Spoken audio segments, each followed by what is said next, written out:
पाटन के बिंदु सरोवर धाम में इन दिनों श्रद्धालु बड़ी संख्या में पहुंच रहे हैं। पितृपक्ष के दिनों में देश के अलग अलग हिस्सों से आने वाले श्रद्धालु अपनी माता पिता के निधन के बाद उनके मोक्ष के लिए यहाँ विशेष कर्मकांड करते हैं। ऐसे में यही एक ऐसी जगह है जहाँ सिर्फ मृत महिलाओं का श्राद्ध किया जाता है। जैसे पितृ श्राद्ध के लिए बिहार का गया प्रसिद्ध है, वैसे ही मातृ श्राद्ध के लिए गुजरात का बिंदु सरोवर प्रसिद्ध है।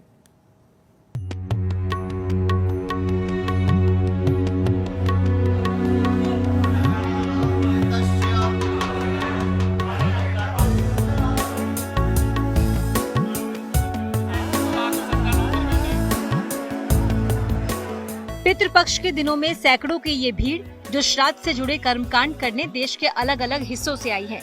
ये तस्वीरें गुजरात के बिंदु सरोवर धाम की है, जहां इन दिनों मातृ श्राद्ध के लिए लोग दूर दूर से पहुंच रहे हैं, क्योंकि हिंदू धर्म में श्राद्ध का विशेष महत्व बताया गया है। पितरों की आत्मा की शांति के लिए कुछ खास तिथियों और कुछ खास जगहों पर श्राद्ध कर्म किए जाते हैं। इन्हीं खास जगहों में शामिल है बिंदु सरोवर, जो देश में इकलौती ऐसी जगह है जहां सिर्फ मृत महिलाओं का श्राद्ध किया जाता है।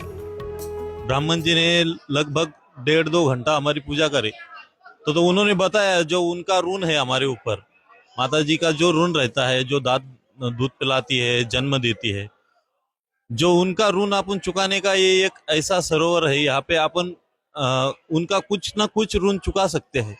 ये श्राद्ध करना चाहिए। हम लोग सूरत से आए हैं सपरिवार, यहाँ पर मातृगया श्राद्ध करने के लिए यहाँ पर आए हैं। पूरे भारत में मातृगया का श्राद्ध का एकमात्र यही स्थान है जहाँ पर आप मातृ ऋण से मुक्त हो सकते हैं।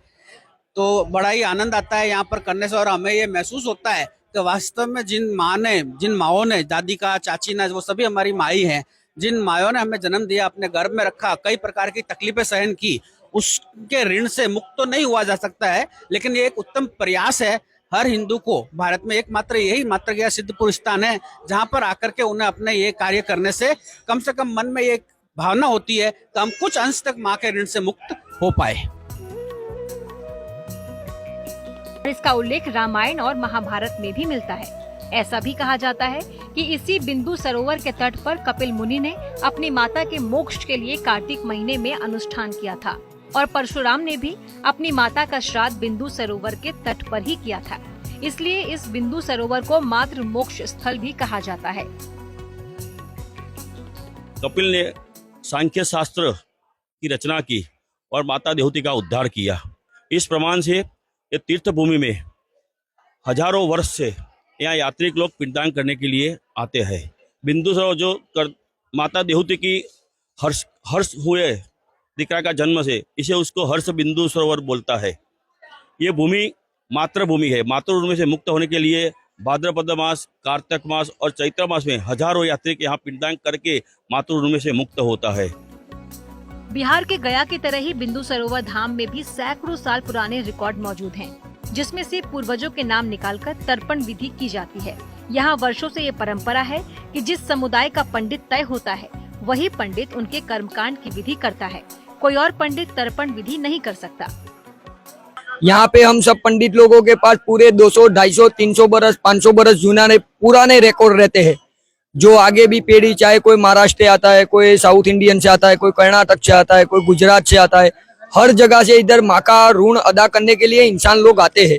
तो उसका पूरा रिकॉर्ड देख के ही हम सब कार्य करवाते हैं। जो उसका पीढ़ी दर पीढ़ी, किसी को उसके पिताजी का नाम मालूम नहीं है, उसके परदादा का नाम मालूम नहीं है, तो इधर पूरा रिकॉर्ड रहता है और वो रिकॉर्ड देख के ही हम सब काम मातृगया कार्य करवाते हैं। और इधर का रिकॉर्ड का महत्व बहुत पुराना है, जो आज से 300-400 साल पहले का यहाँ पे अधिकार बोला गया है। और सब जितने भी पंडित लोग बैठते, जो कार्यक्रम करते हैं, वो सभी के सभी पंडित लोग इधर पुस्तक देख के ही काम करवाएंगे, और जो ज्ञाति का जो पंडित होगा वही है उसका वो कार्य करवाएगा, और कोई पंडित इधर आता नहीं है। ऐसा हमारा पीढ़ी दर पीढ़ी जो पुराने बुजुर्ग लोग हैं, वो ये रिवाज हमारे यहाँ पे छोड़ के गए हैं। इंसान की मृत्यु के बाद पूर्वजों का आशीर्वाद मिलता रहे और अपने पूर्वजों के प्रति आदर भाव बना रहे, इसीलिए हिंदू धर्म शास्त्रों में पितृ कर्म की व्यवस्था की गई है। इन पितृ कर्म के तहत ही श्राद्ध, तर्पण जैसे कर्म कांड किए जाते हैं, जिसके लिए ही सैकड़ों लोग इस बिंदु सरोवर धाम पहुँचे हैं। पाटन से विपिन प्रजापति के साथ आज तक ब्यूरो। आज तक गुजरात में आज के लिए बस इतना ही। देश और दुनिया की खबरों के लिए आप देखते रहिए आज तक। अपना प्लीज बहुत ख्याल रखिएगा।